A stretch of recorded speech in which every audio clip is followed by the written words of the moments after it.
From primeval time, marine mammals have been evolution's royal heir. They are sovereigns of the sea.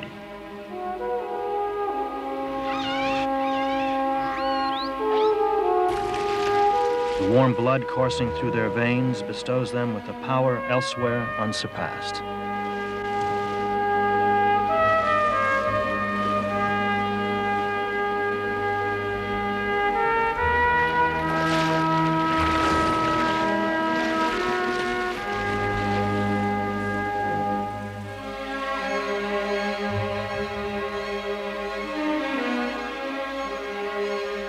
We, as mammals who rule the land, know little of those that rule the deep. Their behavior mystifies us. Their capabilities bewilder us.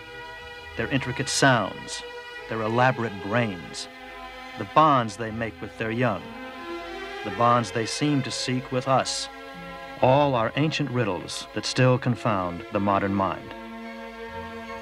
Here in freedom, Cousteau and his team will not measure mammal against man. They will seek to see what visions await if the family of man instead is seen as but a member of the majestic family of mammals.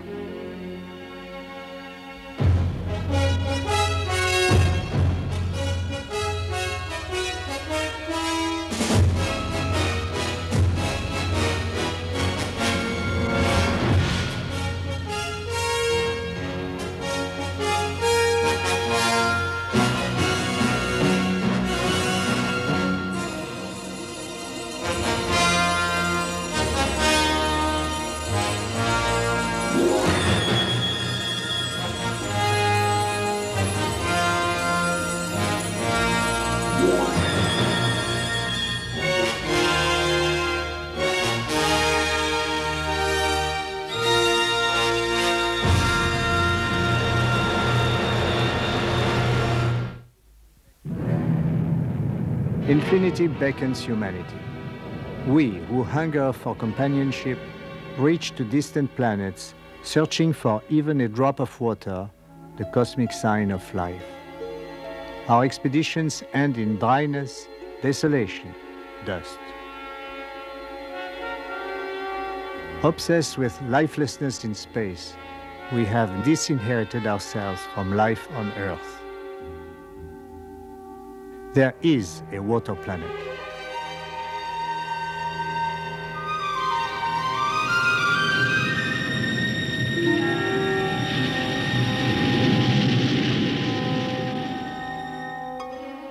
The sea, indeed, is the womb of life. Here the first cell took shape, with DNA and its genetic codes implanted like a seed within. Creatures adapted to meet the menace of their environment, and eon after eon, they endowed their improvements to the future. The miracle of life defies the universal law of degradation, continually becoming ever more intricate. This phenomenon inspired the French philosopher Teilhard de Chardin to envision three infinities. There is the infinitely big, of course, and the infinitely small. To them, Teilhard added the infinitely complex, life itself.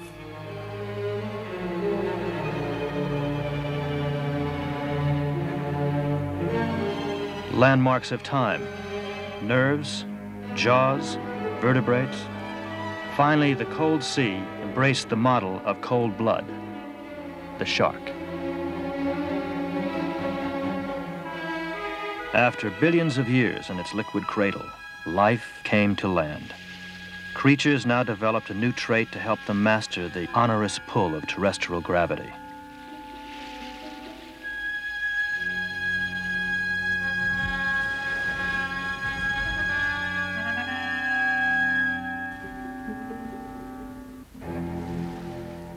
Warm blood with high central temperatures, the body's inner combustion engine could be even more powerful. The mammal appeared, quivering with energy, endurance, and formidable strength. Ancient bones have just been found in Southern California.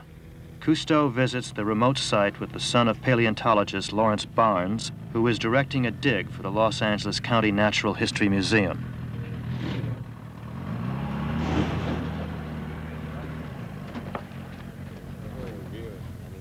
These hills were once submerged in primal sea. The bones here are scattered pieces to a prehistoric puzzle. After millions of years spent adapting to land, some mammals returned to water. No one knows why. Motivations are not buried in clay, only broken skeletons, fragmented answers. Good morning. What'd you find? We found a fossil skull of a baleen whale. It's about 14 or 15 million years old. And the front end of the skull is up here. And the brain case is back here. The blowholes are between these, and the lower jaw lies to the side. How far back were fossils of whales found? Fossil whales are known from at least 45 million years ago. 45 million years. And is that about the time when some mammals came back to the ocean? Yes. Or is it still further back? Well, it was at least at that time, perhaps a little older, when they actually entered the sea. This is what the lower jaw of one of the earliest whales ever found looks like, yeah. Where's your shark tooth? To me, these teeth look a little bit like shark teeth. Triangular and pointed. And do we know anything about the land ancestor of the first whales?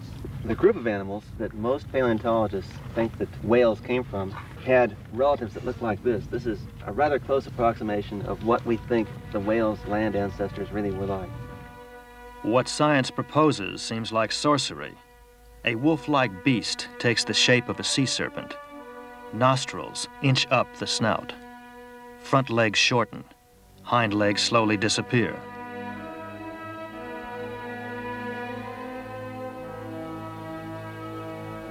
In the Oceanographic Museum of Monaco, where he is director, Cousteau ponders a forgotten remnant of evolution. Vestigial hip bones, which once supported two hind legs, suspended in the hind portions of modern whales, now wedged uselessly into flesh, a spectral inheritance from ancestors that roamed the land.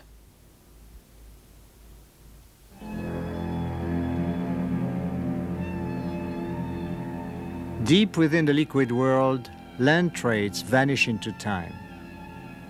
Liberated from gravity, Leviathan has become more mountain than mammal. His giant bulk helps him maintain mammalian temperatures in this chilling realm, for water draws off heat 20 times faster than air. The languid vertical beat of tail flukes belies their estimated 500 horsepower force. A pinniped or fin-footed mammal, the elephant seal moves on land by heaving his weight like a 2-ton worm. I pity him on shore, but envy him at sea, where his two hind flippers, permanently extended behind him, propel his mass with supple grace.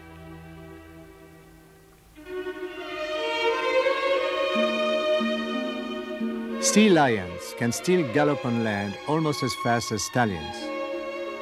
Yet they too can soar through the undersea by waving their front flippers like wings in water. The tiny sea otter relies on his coat, the densest fur on Earth, to keep him warm and completely dry in water. Least adapted of sea mammals, he only begins to acquire the water world's own ethnic traits. His flattened tail and hind legs provide a triple paddle, and webbing connects the digits of his paws. But my playful friend is still dexterous with tools, fetching rocks to crack open sea urchins like an elfin epicure.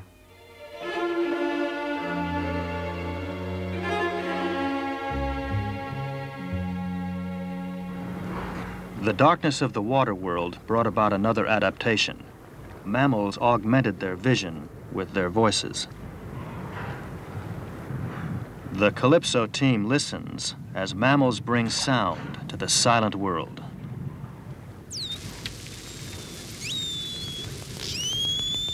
Pilot whales whistle to communicate. They use the clicking sounds, called echolocation, like sonar, to locate objects and scan terrain underwater.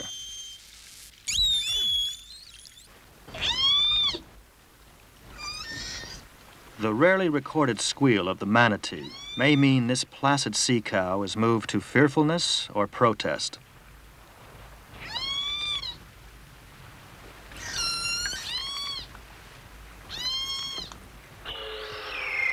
Bearded Arctic seals sing a haunting song that can travel for miles in water, which carries sound more efficiently than air.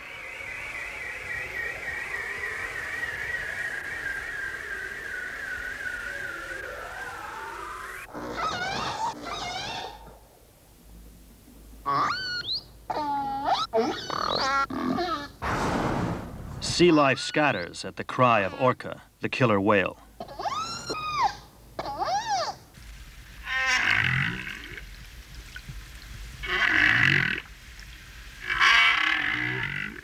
Whalers liken the doleful bellow of baleen, or toothless whales, to the moans of drowning sailors. The right whale often sends a long, complicated message of grunts, belches, and sighs, then listens as another whale responds.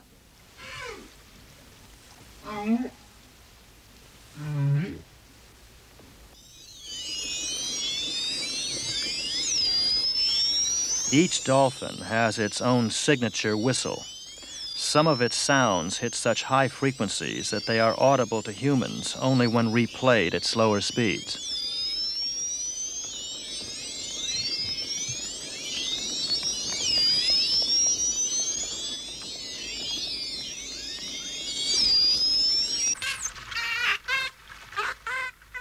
Experts say that dolphin echolocation is 10 times more precise than our most sophisticated sonar. Since dolphins have no vocal cords, some scientists believe the clicks may originate in their nasal passages.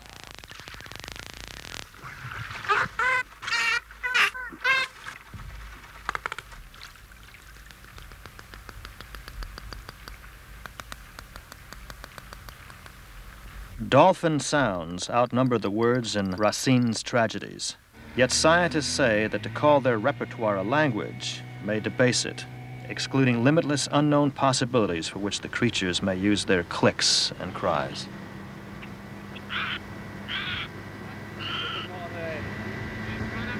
Jean-Michel Cousteau has come to South Carolina with Dr. Lewis Wrigley, a biologist studying the dolphins of these salt marshes. Intrigued by Wrigley's descriptions of strange dolphin behavior, Jean-Michel has brought hydrophone equipment to eavesdrop on the bizarre rituals to follow.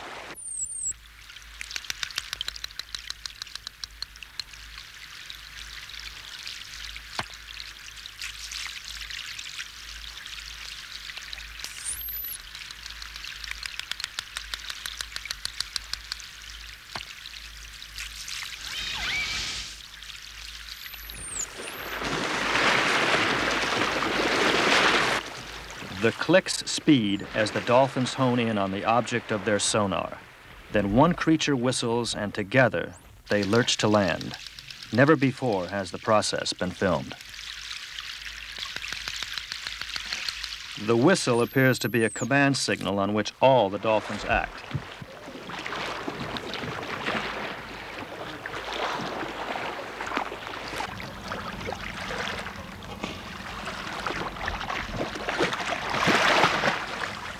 After they return to water, the shore is pitted with the deep clefts where the animals thrust their fins into the mud, probably to slow their ride down the sloping, slippery banks. Lou, I've looked for this behavior for at least 3 years. And what is the real motivation, in your opinion? Well, I think the dolphins are finding an easy way to catch more fish than singling out one fish in the water as they come to a school of fish, because they herd this school of fish along the shallow bank less than a meter deep, so the dolphin's in very shallow water, and then suddenly he gets the fish where he wants them, and he makes a circle, and sometimes his tail is right next to his nose, and in this circle will be the fish, and then suddenly, whoosh, up on the bank, the dolphin completely comes out of the water, beaches on the bank, and then these fish are flopping, and then very carefully he just grabs up the fish, and so he gets 5 or 6 or 10 fish instead of finding one in a school of fish as he hunts the school.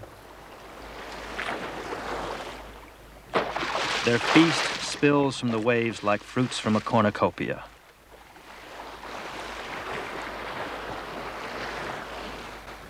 Wrigley's samples reveal that the dolphins, which usually eat mullet, are now chasing menhaden, a smaller fish that is abundant in these midsummer months.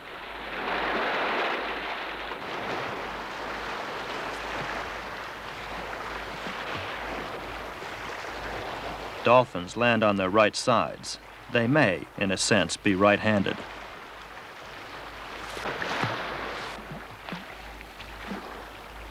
By beaching themselves, the animals defy theories about whales that strand on shore and die. Experts have proposed that sand disrupts their sonar system by absorbing the echoes of their clicks. The dolphins of the mudflats have yet to hear of this proposal. They casually leave yet one more mystery in their wake.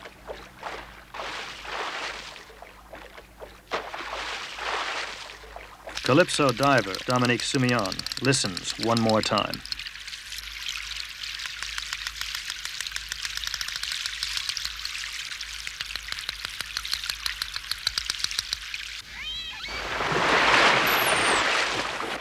The dolphins clearly cooperate in this menhaden roundup, working together to encircle their catch and drive them to the beach out of the murky waters where the hunt is difficult.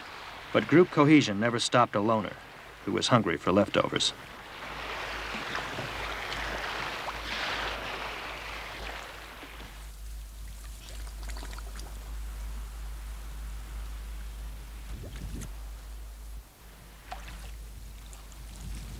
No mysteries surround one aspect of the mammal's life at sea. They either breathe or they die. Like Achilles' curse, oxygen endows strength below, compromised by one weakness, the need for air above.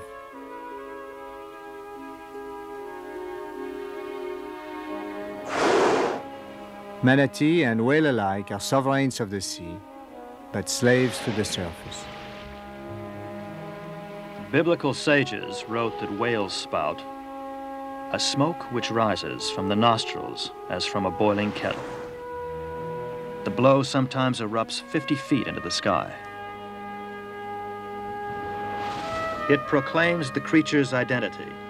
The toothed whale is known by one blowhole, the baleen whale by two.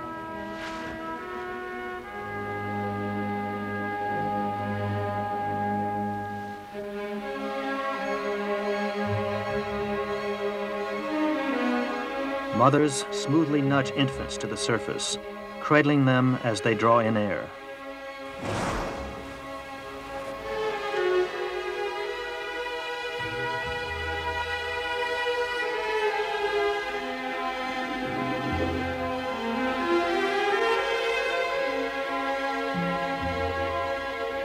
When this humpback youngster grows, he may submerge for 20 minutes.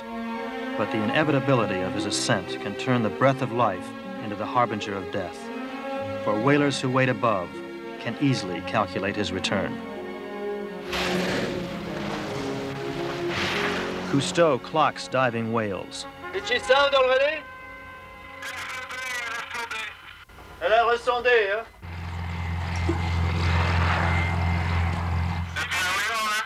Combien? 6 minutes at the moment. The creature spouts on schedule. This time for the camera, not the harpoon. The Calypso team has come to an archipelago in the South Pacific to study a celebrated pearl diver named Tanoa.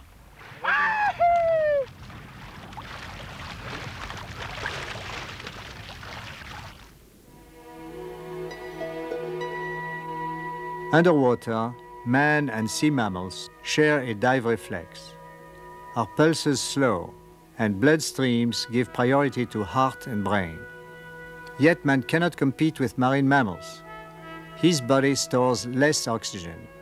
He cannot tolerate much carbon dioxide, and if he disregards his limitations, he will lose consciousness and drown. On lung power alone, even Tanoa can trespass here no more than a few minutes. With the aqualung, man can linger. Still, he must guard against the fatal whims of nitrogen narcosis and the bends. Even with the magic of his man-made lungs, he too must leave with work undone sights unseen, vast expanses unexplored.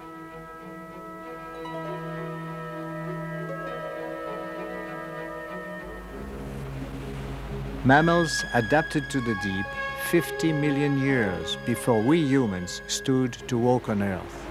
Still, we are ill-acquainted with the patriarchs who abide beside us. Dolphins symbolize the infinite unknowns. How do they swim so swiftly? They even passed me once as I, in disbelief, stood aboard a Navy cruiser racing at full speed.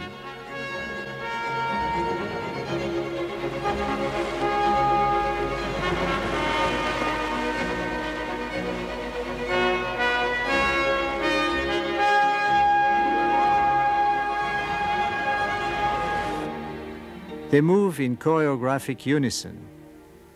Their bodies brush, their flippers touch. Their brains have some similarities to ours. Could they be intelligent?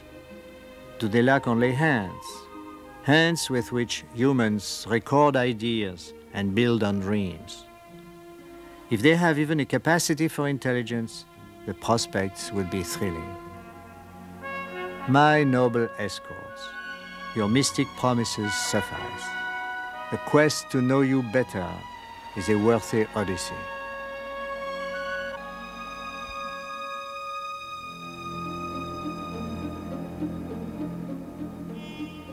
In waters off of northwestern Spain, farmers raise clams on chains that rise like enchanted trees in an undersea forest. Here the Calypso team learned man and dolphin met. Luis Celeres was harvesting his mussels one day when he turned to see a dolphin watching. He reached to touch his apparition. She nestled closer. Day after day, his new friend Nina returned. What happened to Luis must have happened before. Plutarch wrote that dolphins alone love man for his own sake. Other ancients thought that the creatures were repentant pirates, now gentle to atone for past chicanery.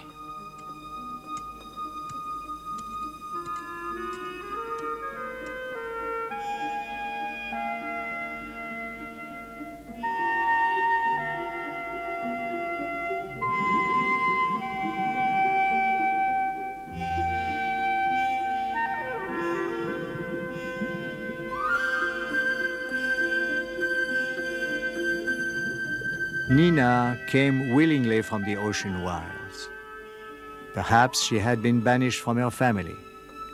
Perhaps a human caress was her desperate remedy for loneliness. But then again, perhaps she and Louis only rediscovered the secret of friendship that the ancient Greeks once took with them to their tombs.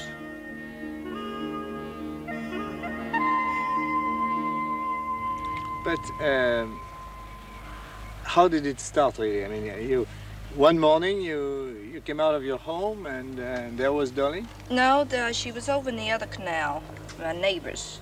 And then she started coming over here and going back and forth. And we started feeding her, and she just decided to stay here rather than over there, and she's been here ever since. The first time you saw her come here, what was your reaction? I was tickled to death to see her, but I was afraid of her. You were afraid? Why? I don't know. She's awful big. And like I said, Kelly Ann was the one that started with her. Who? Kelly. The little girl? Mm-hmm. She started? She started with her. What do you mean? Started touching her and playing with her and swimming with her, and she tried to get me to do it. And the first time I touched her, I just went like that. And then at that time, I wouldn't even touch a piece of fish. So Kelly was the most daring? Mm-hmm. And I make her wear a ski belt. She's not afraid of marvelous. anything. She loves animals. Down that way. Dolly.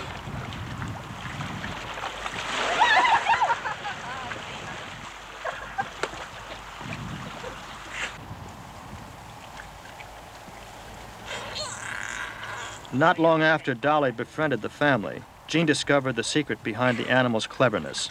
The dolphin had been a U.S. Navy recruit. Well, what's all the bubbles for, baby? Thank you. Good girl. Dolly's classified training had concerned underwater reconnaissance. A natural leader, she would even wallop other dolphins who made mistakes. After 8 years of training, the Navy deemed her incorrigible and set her free. 5 days later, and 50 miles away, Dolly adopted the Aspreys. Good girl. Thank you. Thank you, Dolly. Good girl. Thank you. Good girl.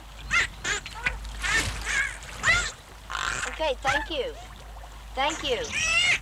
Okay, pick all 3 up, Dolly. Dolly's former trainers, who have heard of her whereabouts, maintain an admiration for their pupil and help Jean to continue teaching the animal. They have called Dolly the most highly trained dolphin in the world.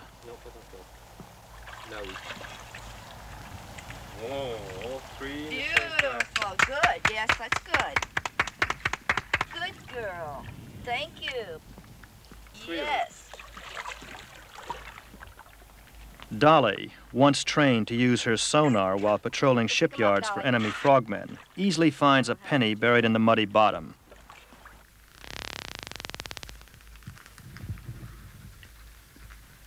Jean says she can even tell pennies from dimes. Okay, here she comes. Don't swallow them, Dolly. Did you bring it to Mommy? Spit. She got one. You got one. Nice. Dolly has never lost a coin from Jean's store of pocket change. Spit. Ah, very good. Yes, you are. Oh, that's very good. Well, you're gonna really show off, huh? Can you tell Mommy you're pretty? Pretty girl. Pretty girl. Yes, you are pretty. Yes, you are. And you're gonna be a pretty girl? Pretty girl. Yes, you are. You're a pretty girl. Let's go.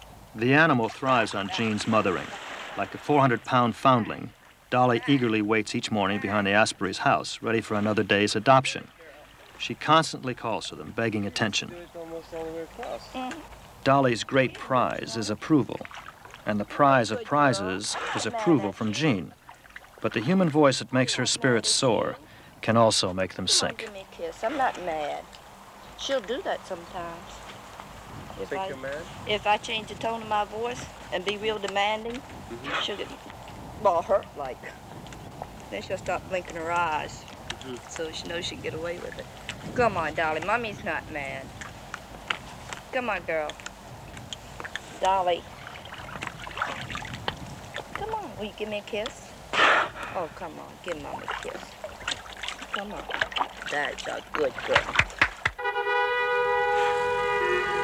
Racing with the Zodiac is Dolly's favorite pastime. Her last years in the Navy were not quite so exultant. Her original trainers told Jean that Dolly had been taken from them and put in a new program where she wasn't fed if she failed to do her job. When Dolly began going on her own fishing expeditions, she was penned for nearly a year.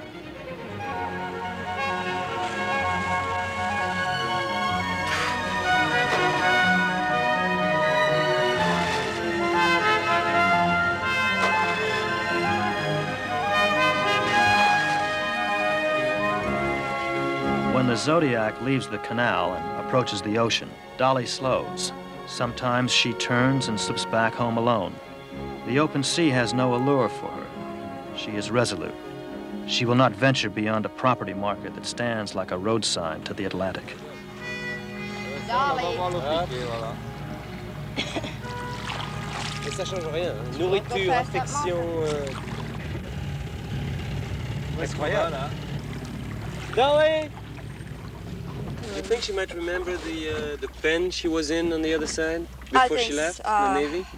I think this could be bringing back memories to her, trying to get her out. This is the way she came in, or came in some other way. But, and she might figure that we want to get rid of her, to take her back. And she just doesn't want to go. She's happier where she is now. She's very perfectly contented. Yeah. So, Well, she wasn't, as she's free, she would leave anyway. yeah, because see, I've never pinned her. She's never been locked in the pen.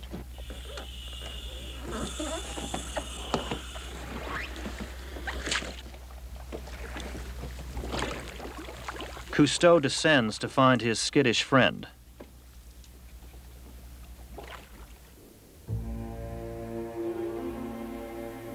He he carries a device Jean uses to signal Dolly.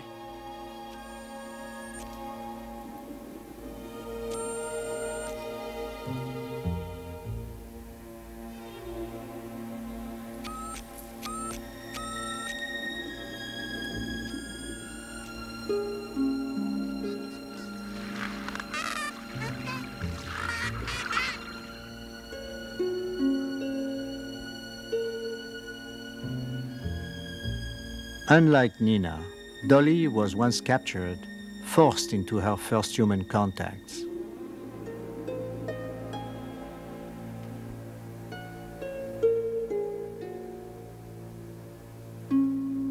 Forced behavior is perverted behavior. Dolly does tricks performed in every marine park, yet she's different.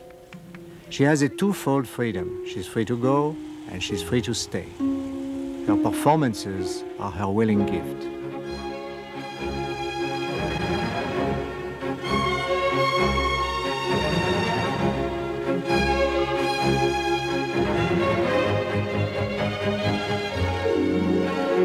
Dolly's light-hearted high jumps leave me with a perplexing question.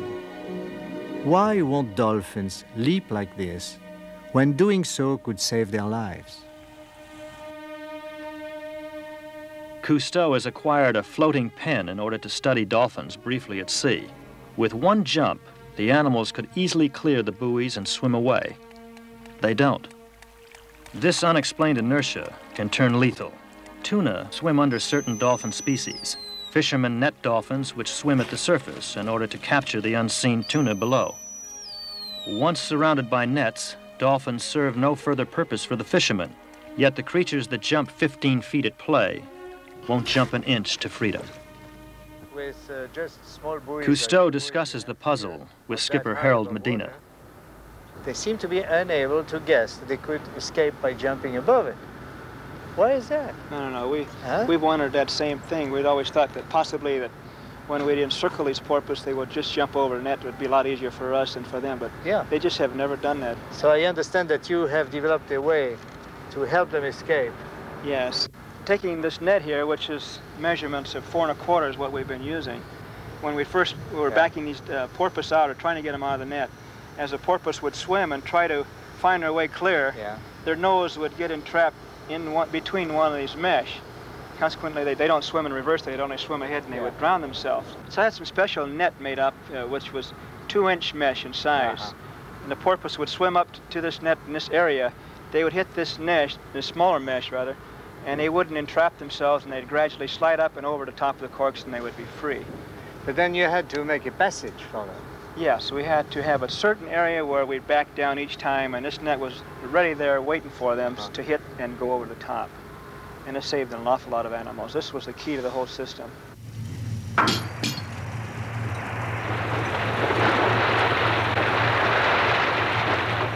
U.S. law, which limits the numbers of dolphins the fishermen can kill each year, now requires that every American tuna vessel use Medina's net. The tuna boat encircles the dolphins with what is known as a purse seine, a net with drawstrings on the bottom, which are pulled to prevent the tuna from escaping below.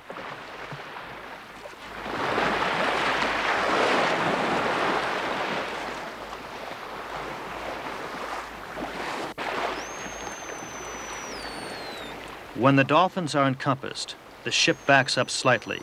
Released tension makes the back of the net drop down, and the dolphins are free to swim out, no longer entrapped by the spiderweb weave of the old loose nets.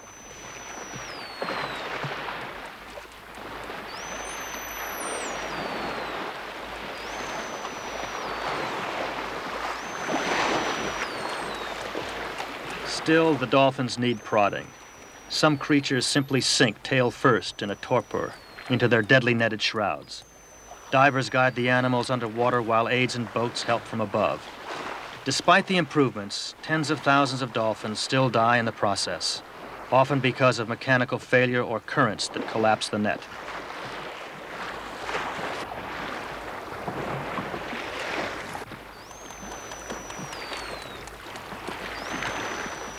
If dolphins have the kind of intelligence that humans do, why don't they scheme their escape? Dolphins do not have human intelligence. They have an intelligence that is uniquely their own. They may seem incomprehensible to us, but no more so than we are to them. In the waters off Iki Island in Japan, it is the incomprehensible human intellect that makes its mark. To Iki fishermen, dolphins are the gangsters of the sea, thieving the waters of catch. Each year, the angry islanders drive the mammals to the shallows, drag them on the beach, stab them, then let them bleed to death. In 1 year alone, 2,000 dolphins died. Yet still the catch dwindles. The scapegoat complex. A child breaks a vase and blames the cat. A nation overfishes and blames the dolphin. All around the world, other nations repeat the error. They ravage lobster beds and blame the seals. They desolate abalone banks and blame sea otters. They can't amortize their fishing fleets and blame the whales. The culprit is always God or Satan or nature, never human beings. We are perpetual innocents, always pointing an accusing finger, never pointing to a mirror.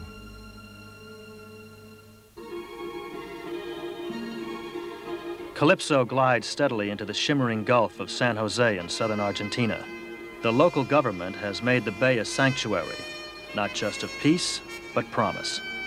Here, endangered right whales are granted refuge to mate, give birth, and raise their young.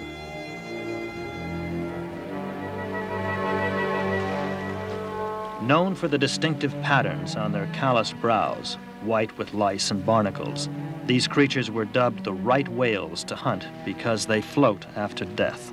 Whalers pursued them relentlessly. No one knows how few remain.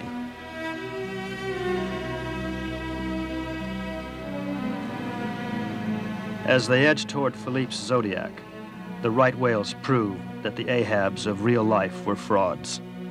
It took no daring to plunge a harpoon into this gentle giant.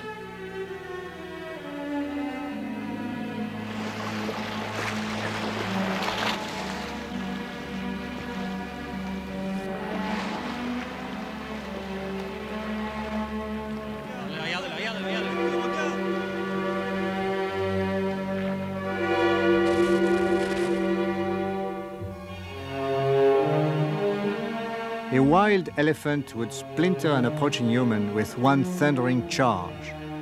Yet the whale colossus steadies its flukes so as not to graze our divers. Is this tenderness?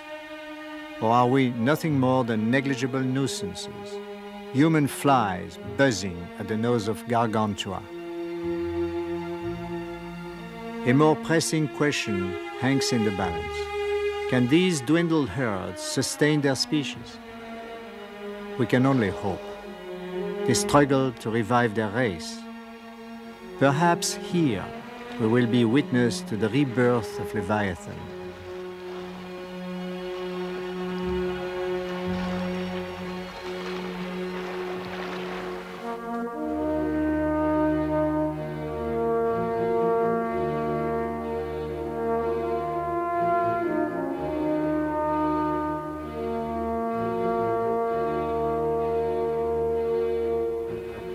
Waters churn. The team recognizes the threatened species' most momentous act, procreation.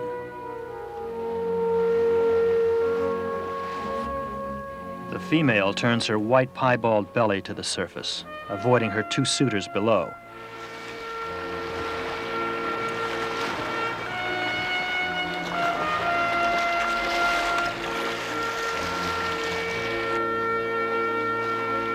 With massive fins, the persistent males stroke her gleaming body in long and slow caress.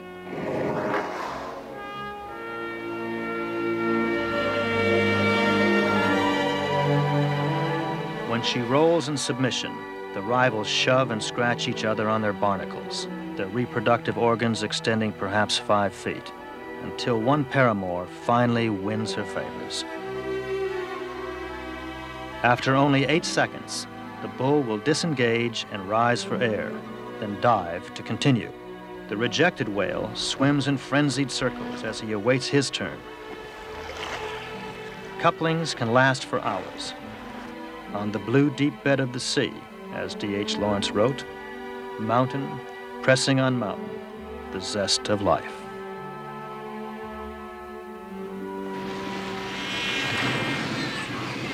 Far north, in the Bering Sea, resilient fur seals have overcome extinction. Each June, more than 1 million seals come to breed on the Pribilof Islands. In the weeks that follow, a pup will be born every 10 seconds.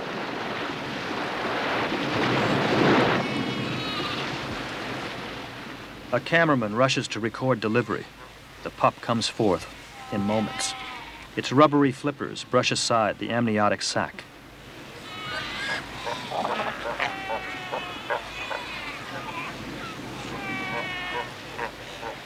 Unlike cold-blooded creatures, whose motherhood begins and ends with the release of countless eggs, the mammal nurtures her offspring within the womb to give birth to a living being.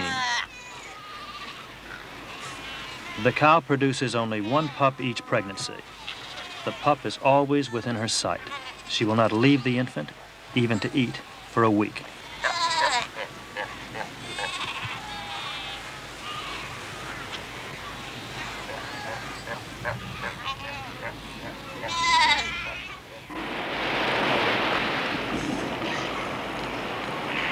Another mark of the mammal is the mammary gland, young who suckle.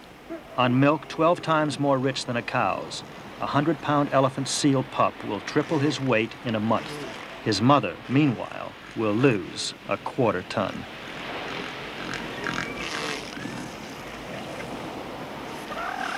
Once savagely hunted, only 100 seals remained here on Guadalupe Island when the Mexican government granted them protection early in the century.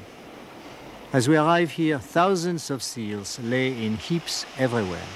The island is a sex and milk bank, the beasts all mating with each other, the females giving milk to any pup that wanders by. What has happened with these seals also happens with humans. In difficult times, they obey strict rules. In opulence, society degenerates. It is almost always a mistake to compare animals to humans, but there are no limits to what we can learn about humans by watching animals. Mammals are also models of parental care and training.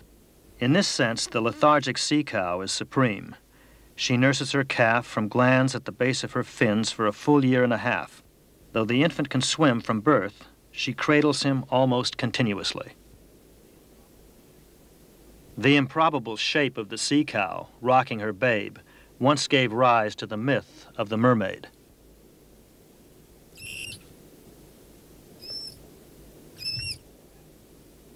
Only the calf swims at his mother's side. The rest of these solitary animals swim in single file.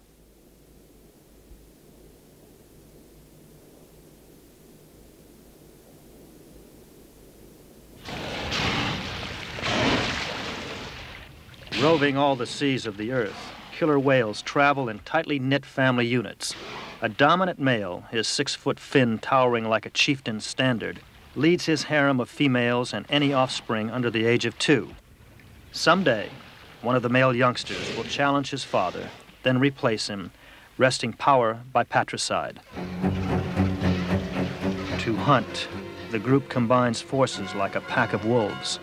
Here in the south of Argentina, they have targeted sea lions.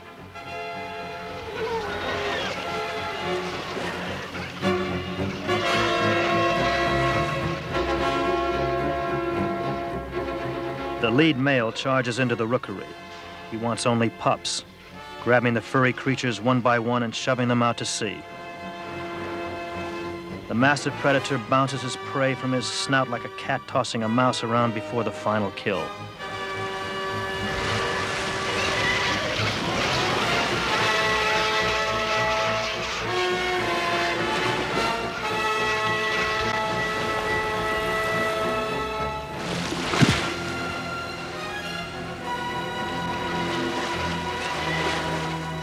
whale's 50-pointed teeth interlock on the upswing of his muscled jaws.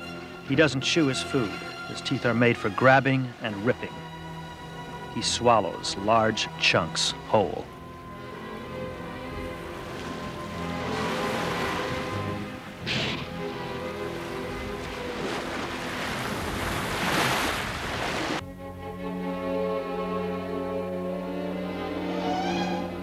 The killer whale is a carnivore, but he is not consistent. Some fishermen in Washington state have corralled several killer whales in a bay north of Seattle. Calypso divers join the beasts.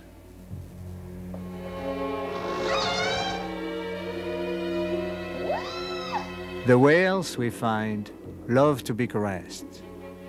The only time one animal bared his teeth in mild aggression was when a diver showed more attention to another whale. This is the notorious sea monster.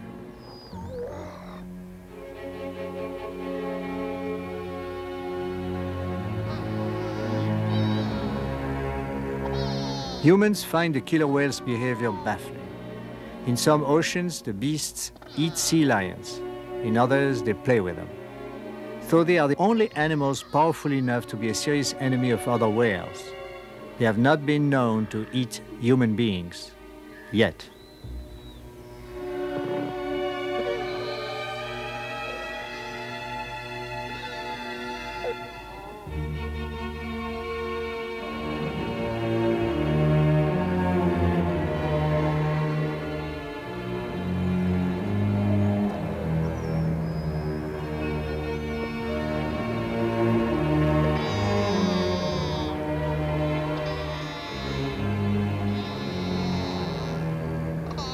If humans cannot predict the whale's behavior, it is not because the animals are erratic or irrational killers, but because we do not understand their world. We persist in defining them by human terms. When they hunt, we say they are vicious, remorseless, merciless. When they are playful, even our own divers are tempted to scold them affectionately, as though they were human children. They are not. They are powerful animals who have put aside their power for the moment. Neither are they murderous fiends. They attack a sea lion only in the way we attack our breakfast eggs. They kill to eat. The monster mammal that kills for fun and sport is man. Just before spring, as the waning winter months become most bitter, harp seals leave the Arctic oceans and migrate south to bear their young. The females of the largest herd come here, to the pack ice off the coast of Labrador.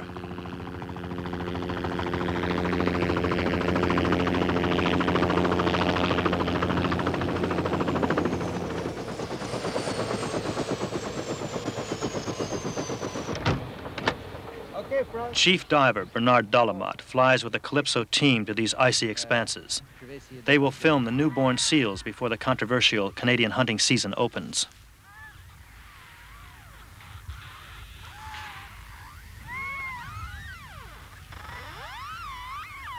The harp seals choose a treacherous nursery. Shifting floes crack and buckle, animals die in winter storms when ice blocks fall like slabs of granite. The adult harp seal, named for the harp-shaped pattern on her back, is protected from the cold by blubber about 2.5 inches thick. Only a 1/4 inch of fat guards her newborn against winds of 15 below. Until he grows plump, his white fetal fur, stained yellow by amniotic fluid, provides special solar heat. But the coat that grants survival also invites death. Humans have taken a fancy to the pelts. Each year before the pups molt their white fur, sealers rush to kill more than half the newborns between 3 and 10 days old. The pups can't dive to safety. They won't learn to swim for a month.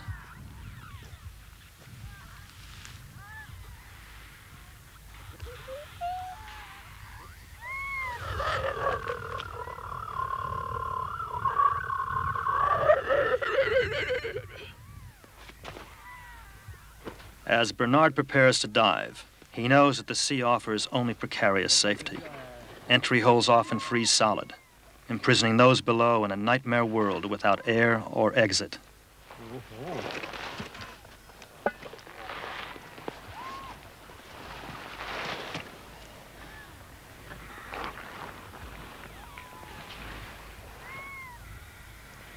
Ça se présente bien? Regardez dessus derrière. Ok.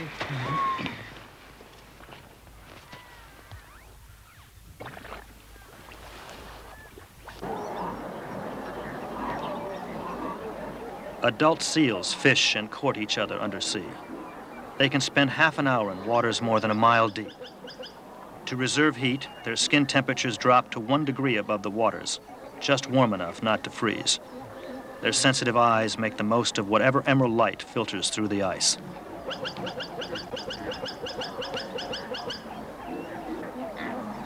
Suddenly, Bernard returns to the blinding white world above. He has cut his dive short, he says, because the only open surface areas were quickly beginning to ice over. Il y a un tas de blocs coincés dessous.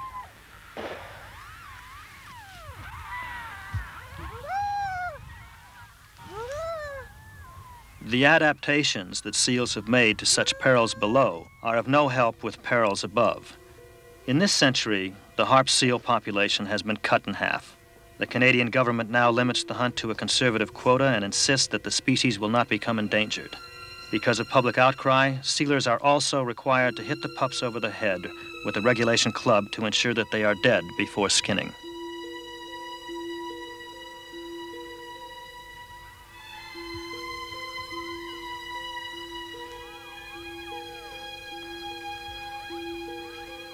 Life goes on. This female has lost her pup.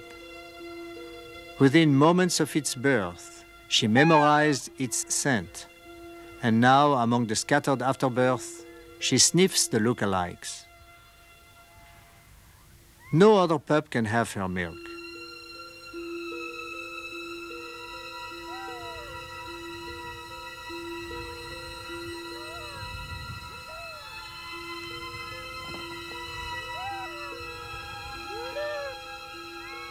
Meanwhile, a debate rages. Enchanted by the wide-eyed pups, some people demand that the kill be forbidden. While government experts are confident about the reliability of their quotas, other scientists say the toll is set too high. Because the carcass is left behind, largely unused, some naturalists denounce the operation as a waste of resources. The pelts are mainly used for fashionable jackets, slippers, key rings, and ironically, stuffed toy seals.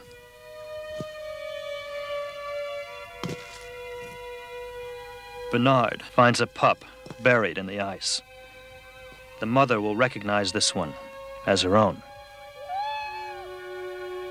The controversy over harp seals is but another entry in this epic tale of unknowns.